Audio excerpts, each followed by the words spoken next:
Good morning, good morning, good morning. My name is Sean Dex and I welcome you back to the Mango Grow for a daily analysis video on Bitcoin, ChainLink as well as Ethereum. I shorted Bitcoin, I shorted Ethereum. In today's video, I'll be talking about where I took those shorts, why I took those shorts, and what targets I'll be looking for moving forward. So if you are interested in any of that, you better watch this whole damn video.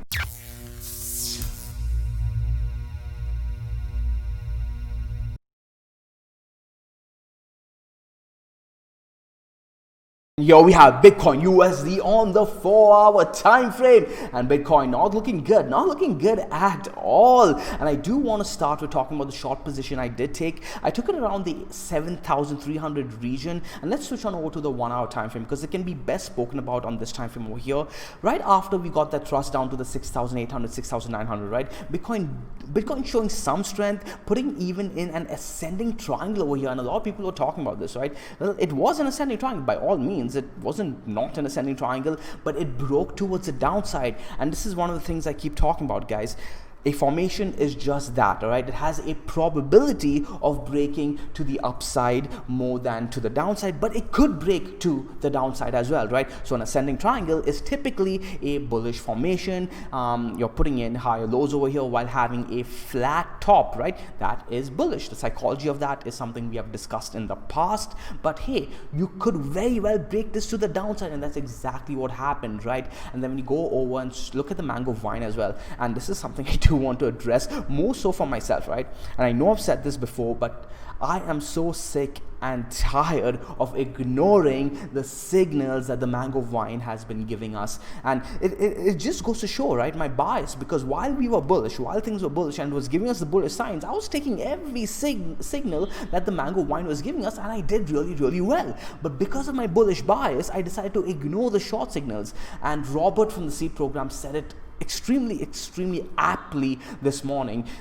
He said essentially all we had to do was trade the mango vine and the stochastics blindly, okay, the combination of the two, and we would have been laughing our asses off all the way to the bottom. And that's honestly, like, I'll talk about that in a bit, but let me go ahead and pull it up right now if TradingView wants to be nice to me. And right over here, right, the mango vine also pretty much calling the bottom too, flashing yellow over here, giving us those. You don't have to play this as a bottom. You could simply play it as, hey, this is a warning sign, I'm going to start scaling out my shorts, or you could play it as a reversal if you want to, right? Again, that's why I say it's a warning more than a reversal sign. I like playing it as a warning unless it has confluence with other signals as well. Now, going back to what I was saying, the vine giving us a really good, it wasn't the perfect because you'd like to see this prop over the horizontal line over here, but it was pretty goddamn good considering the pine coming all the way down here as well. And I didn't take the short right over here. The good short would have been at the 7,350 region, right? I waited for the ascending triangle to break towards the downside because this could have very well broken to the upside, and then I would have been looking to take a short position either at the 7,700 level or perhaps all the way up to the 8,200 level if we got there. But we didn't get that, right? Instead, what happened was we broke towards the downside, and then the vine giving us another entry right over here at the 7,274, 7,300 region. Right? That's when I entered my position, and I did take profits this morning at around the 6,600, 6,500. I am still holding on to that position, and this is how I'm going to be playing it. I'll be getting rid of that position, okay? I'll be getting rid of that position myself.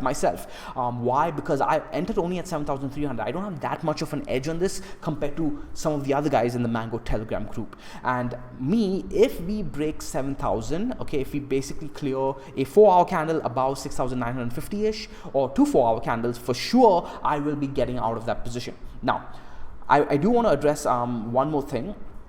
That, okay, firstly, I posted something on the Mango Telegram group earlier this morning that prompted a lot of people to send me a lot of PMs, panic PMs, okay? Let me go ahead and pull up that screenshot right over here because I want to talk about this. This is very important because it shows the distinction, the divide between analysis and execution on your analysis, okay? And I've talked about this in the past too. There's no secret on this. Let me go ahead. Okay, here's the screen. Okay, right over here, okay? So this is a screenshot of a tweet I posted a while ago, and this is weeks and weeks ago when Bitcoin broke underneath the 10K, okay, as well as into the cloud. And I posted this screenshot on Twitter as well as the Mango Telegram group. And I talked about how, hey, we have the first target coming down to the 9,000 level, the second target towards the Kijun, and as we break those targets, then we have a possible target all the way down to the 6,400 region, 6,200 region, right? Now, this prompted a lot of panic messages to me. People ask me how they should play it, and I want to be very, very clear on this, that you guys don't need to be following me on every single call. Don't be playing your trades that way, guys. Be a little bit more analytical, be a little bit more criticizing of my analysis as well, right? Because bear in mind, this is a really, really key word. I did not play this downtrend well at all. I did not play my own targets well. I did not play my own analysis well. Even though I nailed the direction, the timing, my execution on this wasn't good at all. In fact, the only move I caught this entire move was the big bounce from 7,400 to around 10,300, right? And in my opinion, looking back, that wasn't the way to play it at all. In fact, there are guys in the Mango Telegram group. If you guys are watching on YouTube and not in the Mango Telegram group, you guys are missing out, because there were guys in the Mango Telegram group who played this so much better than I did. Okay, they executed on this so much better than I did, and this is another reason why community is so much more important, right? Because I get to learn now, I get to sit back, reflect on all these videos that I did and be like, where did I go wrong? I had the analysis right, but where did I go wrong? Then I also get to talk to the Mango community members and be like, okay guys, what did you guys do? I get to see what they did. I'm like, okay, my biases were here, my biases were there, I was wrong here, I was wrong there, right? At the end of the day, guys, trading is just that. You're constantly improving. You keep your biases in check as you improve, but the one thing you cannot do is let your risk management go. Because even though I got a couple of times wrong in this downtrend here, I didn't. It's not that I didn't get scathed or I only had a cut wound. In fact, I was profitable in this downtrend. Even though my overall direction was wrong, I was profitable. Why? Because of my risk management. All it took for me, okay, let me go ahead and hide this here, because there was this one time, guys, where I put up a screenshot and I forgot to hide the screenshot, and the entire video was covering the analysis.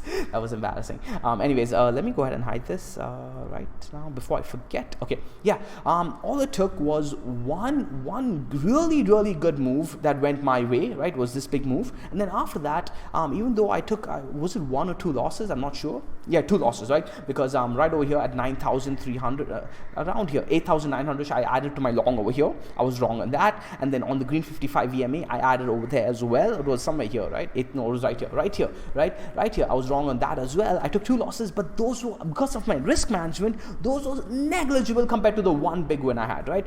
Now, that's why I keep emphasizing that, hey, guys, always keep your risk management in check, and always use what I'm using, okay? I mean, watch what I'm talking about every day to learn and criticize what I'm doing as well, because this is all this is. This is not a signals group, guys. This is a channel for everybody to come learn and improve together. Okay, so going back to what I was talking about before this massive rant, I took my short position around 7,300, and because of that, I'm not looking to hold this if we break 7,000, because we may very well pop back up to the 7,700 region is where I'd be interested again, and the major region I'd be interested in, of course, is if we pop all the way back to 8,700 to take a short trade, right? But let's take it one step at a time. For those of you who are riding the trend, you guys have more leeway, because holy man, this has been such a good downtrend. If you guys caught this short position right over here, okay, at 8,500, that was the key area that I did not take. That's what the one I should have taken, and if I had caught that, I would have let this breathe. But that's how I play it. I like letting profits come back on me to catch an overall downtrend. Unfortunately, I was late on this one, man. I have to be honest with you guys and say, hey, I was late on this one. But another thing I do want to impart on you guys today, a piece of wisdom, that it is never too late to sell. It is never too low to sell. It is never too high to buy. Never too low to sell, never too high to buy, as long as you manage your risk properly, right? So I sold at 7,300. Why did I sell at 7,200? Let's talk about that. Well, number one was the wine signal giving us that really, really good sign, and the wine has been this entire downtrend. The wine, all you had to do was play the 1 hour wine or the 12 12-hour wine, which basically gave you a short signal right over here at 10,300, big move to the downside, then gave you another short signal right over here at around 9,000-ish, I think, big move to the downside. But even if you don't want to play those high time frames, all you have to do is play the 1 hour constantly, and that gave you amazing trades throughout, right? What, 85% win rate? So I took that trade, but I always base it off something on the higher time frame, right? That's how I like to do it, guys. You guys know me, I'm a little bit more conservative that way. And the big time frame for me was the daily, man. Like this, if you guys do remember, why did I take my long trade? I was looking at this level here, the key level, the 7,400 closure, or the 7,200, 7,300 wick, right? As soon as we took that out, I got bearish on this. I got bearish because that was my thesis for staying bullish, and we took that out. The bulls weren't able to defend this on the weekly as a higher low. I was looking for a higher low over here. We did not do that. We put in a lower low, and then as soon as the daily closed underneath over there, underneath the 7,300, 7,400 region, I was looking for a short, and that's exactly what we got over here, right? We closed 2 candles underneath 7,300 region.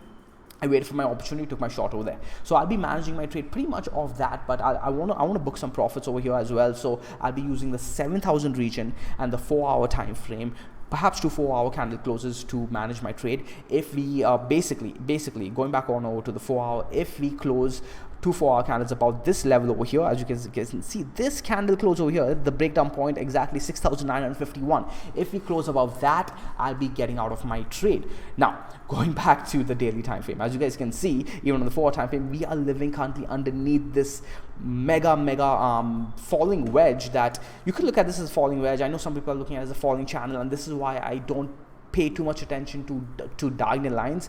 But this is what I was talking about, guys. This is typically a bullish formation, but we are currently under risk of breaking this towards the downside. Now, the daily hasn't closed just yet, but how many 4-hour candles have we closed underneath? 1, 2, 3 4-hour candles underneath. We did tested it. As you can see, we are rejecting off it right now, but it is not, we're not out of the woods just yet. We are closing a 12-hour in an hour and a half. If we can regain that on the 12-hour time frame, all we need to close is another $50 more. The bulls may want to be trying, and then we may see that bounce all the way up to 7,400 first is where I'd be looking for, perhaps 7,700. 7,700 is where I'd really like to take a nice short position.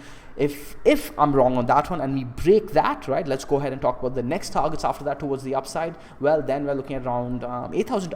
Okay, essentially then we'll be playing our range, right? You guys, this is another, by the way, this is another place where I completely let my biases take a hold of me, right? Do you guys remember this range that we were playing? We were playing this range beautifully towards the upside, and then over here, as soon as we broke down over here, broke to the middle of the range, right? We had the top of the range over here at 8,600, bottom of the range 7,700, the middle of the range was 8,150-ish, 8,200. This is all I had to play, guys. This is all I had to play. 8,150. We broke it to the downside. All I had to do was then take the short off this level over here and then target my move towards the bottom of the range and then hold the rest, perhaps if we had broken, which we did, for the rest, right? But what did I do instead? I let my biases kick in, and I don't want to be too hard on myself. I did have a thesis. I played my thesis. I had my risk management in place, and hey, unfortunately, there was another side of the trade, another argument for the trade that was pointed towards the downside that, in my opinion, held more merit in hindsight, right? In hindsight, I can say that now, and but I'm not being a hindsight trader over here. I'm being a hindsight. I was wrong. Okay, I was wrong, and I'm flat out coming out and telling you guys that, hey, I was wrong on this, right? There were more signs telling us that maybe I should have been a little bit more careful. Okay, my loss was nothing on this, but I missed out on opportunity. I missed out on massive opportunity. And hey, like I said, though, it's never too late to be a seller, never too low to be a seller, never too high to be a buyer, right? Which is why I don't, in fact, I took a long over here, right? I added to my long at around 8,900, even though we had such a huge pump. Same philosophy, never too high to be a buyer, never too low to be a seller, because you don't know how high it's going to keep going. You don't know how low it's going to keep going. On that note, let's go ahead and talk about Bitcoin. What are my targets after this? If we do actually break this to a downside, Bitcoin does look like it wants to pump up right now. Actually, 6,780 right now. I can't believe that's a pump price right now. Jesus Christ. Anyways, moving on. If we do break this to a downside, my next target would be around 6,000, 6,200-ish, right? I know a lot of people are looking at around. Let's go back to the daily. Let's get this in equilibrium actually. And honestly, guys, I'm eyeing this may this may scare some of you guys, but I'll be looking more towards 5,800, 5,500, 5,800, 5,500, and this is my reasoning for that. Okay, if you guys consider the time frame between this guy over here, okay, November 14, 2018, all the way to today, which is November 24th, the 1 year. If you look back only 1 year, 10 days. We didn't put in much volume at all. We don't have any levels at all sitting between 6,800 all the way down to 5,600. We have nothing in the zone. Okay, you could pretty much look at this entire thing as a huge vacuum for price action looking to be sucked in. 5,800 to around 5,400. That is my concern. If we break this here, we could very well come all the way down to 5,800 to 5,600. The bulls need to defend this, and they seem to be defending this right now as I speak. Yep, we're seeing this pump right now.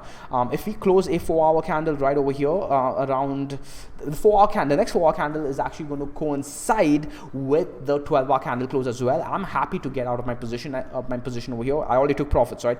I'm not sure whether I talked about it in this video, but in the Mango Telegram group live today while we were making these moves, I was talking about this also on the seed. I took profits first at around 6,700, somewhere around here actually, and then again at 6,500, 6,660. So anyway, somewhere around these levels. Why? Because the 4-hour wine too was calling a major when it flashes yellow, it's a warning signal, right? Coming all the way up to the 54 level.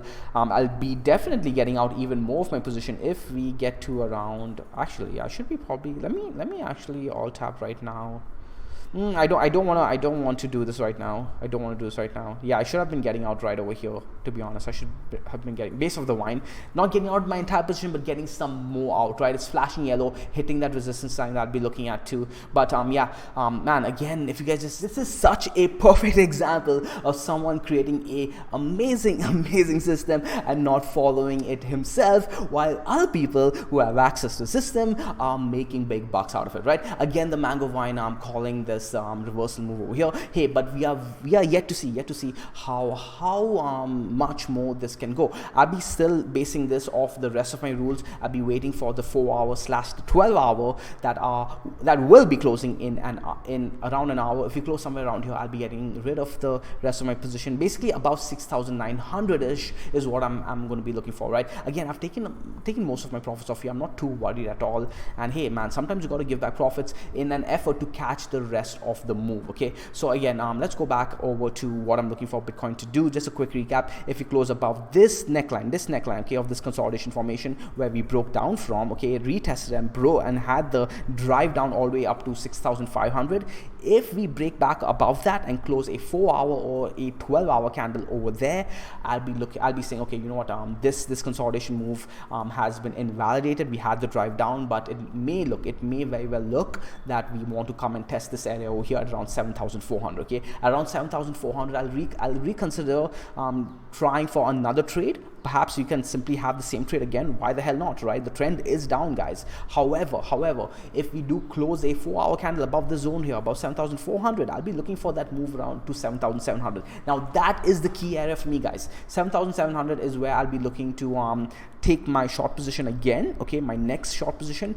If I'm wrong on that, again, we simply play the range. Okay, I know I'm being a little bit reiterative over here, redundant over here. So again, we go upwards now from 7,700. We can pretty much long this area. If we get a retest there, target 8,150-ish. After 8,150-ish, if we do break towards the upside, we can target 8,700, and then over there you take the long. Okay, around 8,700-ish. Again, you play the range like we did over here, and we made a lot of cash, right, playing the range over here, and we'll use that in conjunction with the wine, okay, to see how things pan out. It's funny that we're having, not funny, it is really nice that we're having this move right during the video, because I was just talking about this, right? The bulls need to defend this area, and the bulls are defending this area right before the 12-hour candle close, right? Because even though we had 2 4-hour candle closes underneath this level, you guys are now seeing the importance of a 12-hour candle close. So look at that. Okay, look at this falling wedge that I drew. Come on, trading view load first. Okay, there we go. This falling wedge, the diagonal trend line, right, that we drew all the way back from the 9K region. We closed 2 4-hour candles inside this yellow zone right over here that we just drew, but it wasn't good enough. Well, I don't say it's It's not good enough for me. It's not good enough for me to look for the continuation just yet. If we had closed a 12-hour, I'd be like, maybe I want to be adding to my short trade towards bottom. But look at that. Just before the 12-hour candle closes, what happens? The bulls do come in and put in a defense. It's not until we close a 12-hour candle underneath here. But to be completely safe, you want the daily to close underneath here too, to then look for that continuation all the way up down to. I know people are looking at 6,200, man, and I see why. I'll talk about that in a second. Actually, let's talk about it right now. The reason that people are looking at 6,200 is because of the consolidation area all the way back in 2018, and this was before November, right?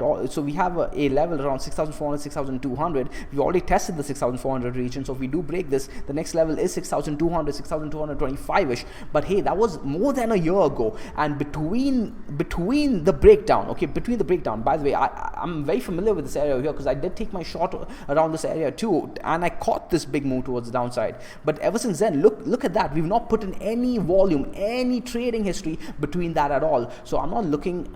Bulls need to defend this. Bulls need to defend this, and if not, I'll be looking for that move all the way down to 5,800. I could be wrong on that, and I would love to see a defense at 6,200. We did see a slight defense over here. I don't want to say slight, it was a pretty big wick, but this only happened on Bitstamp. Deribit and all did not come down this far, if I do remember, and this is not good enough for me. Okay, so yeah, let's see how this pans out. 6,900 now. Okay, I'm eating into my short profits, but I'm okay with that. I want to see this break. If we break this, hey, I'll be completely fine. I'll be happy, in fact, because after all, I am long-term bullish on Bitcoin, but I got to trade it the way I see it now. No more biases, Sean. Trade your goddamn system. Trade the goddamn vine, because the vine has been nailing it and I have been ignoring it. Okay, so yeah, if you get rejected here, I'll just hold on to the short. If we close above here, I'll be looking to get out of it. By the way, guys, I do want to mention something else too. The way I trade the way I approach this as an investor and the way I approach this as a trader is completely different. Because as an investor, I actually bought today. I actually bought some more spot Bitcoin, and I'm okay if Bitcoin goes down further after that. And the reason I bought spot Bitcoin is actually, let's go ahead and talk about that. We can go ahead and pull up a fresh chart for this. Yeah, let's clear out everything. Remove all drawing tools, and this is a 50% retracement level, by the way, guys. The clear 50% retracement all the way from the bottom, okay, all the way from the 3,100 level all the way up to 13,954, and as you can see, we're coming right over there and finding some support. Okay, so as a trader, I did not long this. If you guys did long this 6,650ish, that not bad, right? Not a bad idea to play this as a level if you do play fibs. As you guys know, I do not play fibs. We are seeing a very, very nice bounce as we speak. I'm willing to hold on to this. I'm willing to even get stopped out of this. I have a stop loss position for this only because I'm trading. I'm doing this live analysis. But if Bitcoin keeps going, I'll have to pause this video and manage my position, guys. I'm sorry about that. But yeah, going back to what I said, I did buy spot over here. I did not long. I bought spot over here because this is a 50% drawdown from the top, guys. A 50 goddamn % drawdown from the top. So keep that in mind.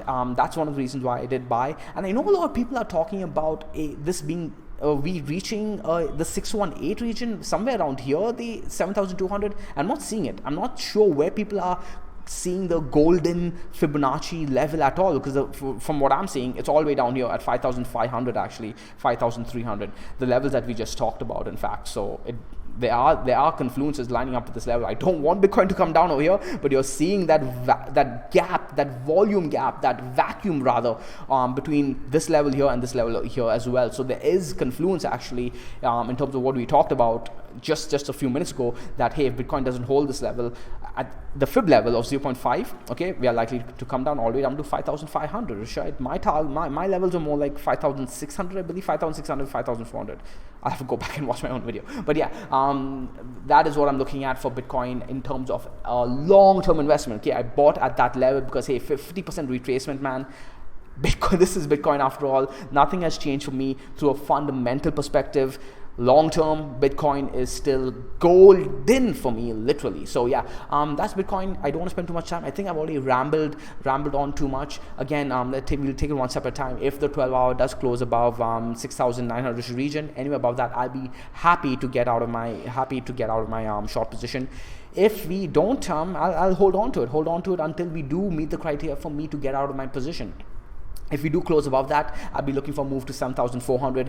After that, 7,400, the key area for me, the area I'm hoping for Bitcoin to get to is 7,700. That's where I'd really like to take a short position, this key area over here. And that's where, you know why I'd be happy to take a short position over there, for the same reason why I was happy to take a long position at the 7,400, near the 7,400 region, right? Because it's easy to flip to the bear side, right? Which is what I did. I flipped right over here. As soon as we closed underneath, I flipped short and took a short around 7,300. Again, over here, if we close above 7,700 and my short is negated, if I'm wrong on that, I'll flip long and look for the move to 8,200, perhaps all the way up to 8,600. I'll take it one step at a time. And hey, I'll also be looking to stick with the trend though as much as I can, because over here, while I was playing this, I should have been playing the downtrend. We are clearly downtrending after we gave up that daily 21 EMA, right over here. It was 8,700, 8,600. I think I was mentally just not in the right position to be taking a short trade, because I was setting up this brand new place. So I don't want to be too hard on myself. I don't know why I'm being so hard on myself. Hey, Sean, you're doing well.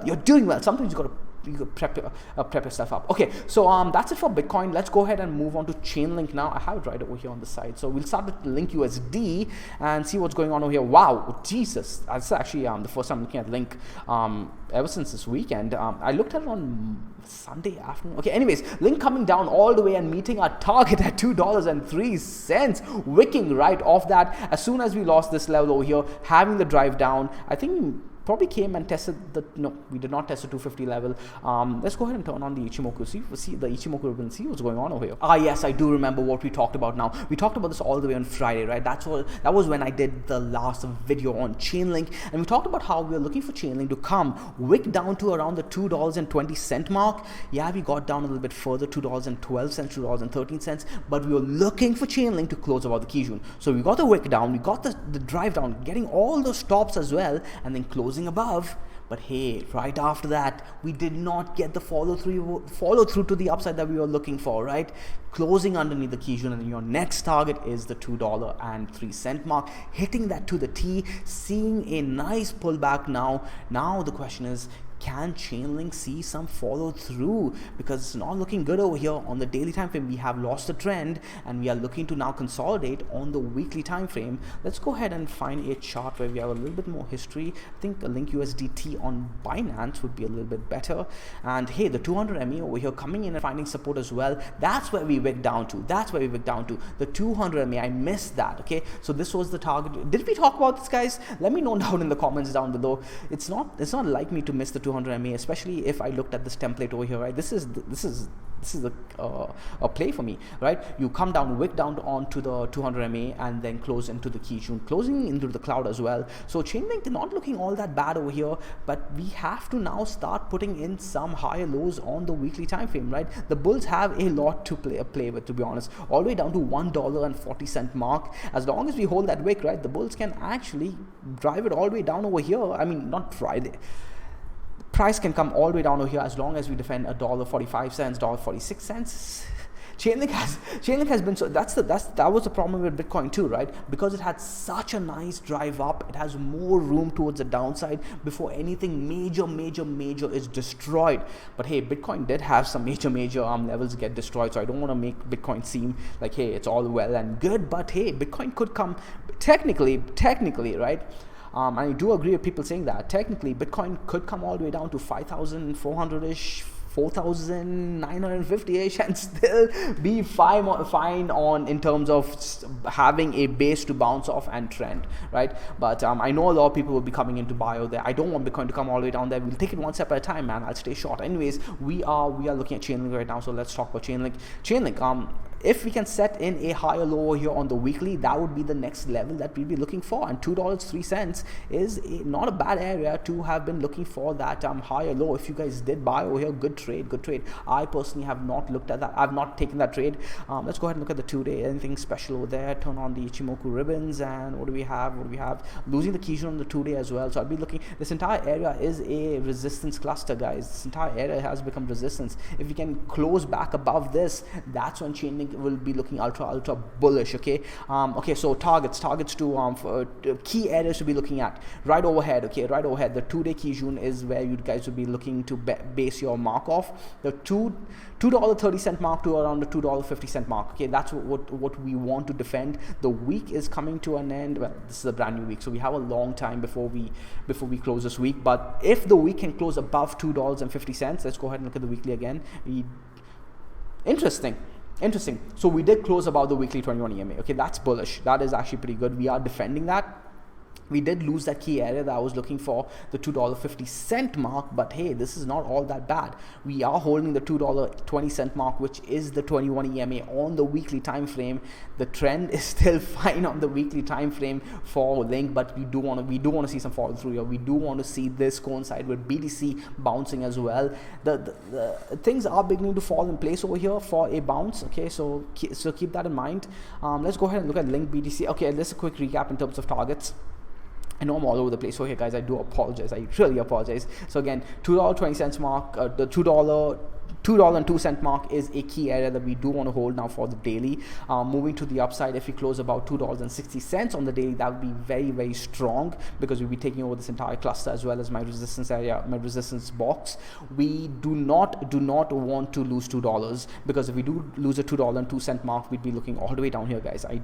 It's okay, $1.50, $1.60, right? $1.56ish, okay, on the daily time frame. I'll keep it simple. If we lose $2.02, I'd be looking all the way down over here. This needs to be defended. If we lose this, then Jesus, let's take it one step at a time. Okay, so this is a key area that ChainLink does want to defend. If we do not defend this, I'd be looking for $1.50ish. Okay, so that's ChainLink. Let's look at ChainLink BTC. I'm going to bet that ChainLink BTC is not looking all that bad, actually. Yup, not looking all that bad at all. Holding that daily 21 EMA up to this day.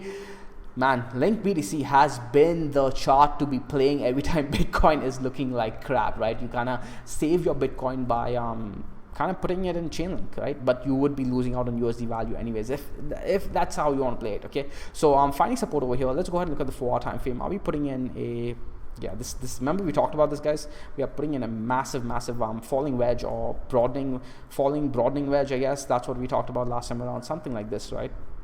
It is still in play. We are finding support off this area over here, bouncing. All right, so let's see what Bitcoin is doing on the lower time frames before we wrap this up. Bitcoin with a nice move to the upside, but this is not enough. Bulls need to really show before I really get bullish on Bitcoin. Okay, so you guys need to understand that just because we bounce over here doesn't mean that it's time to get bullish on Bitcoin.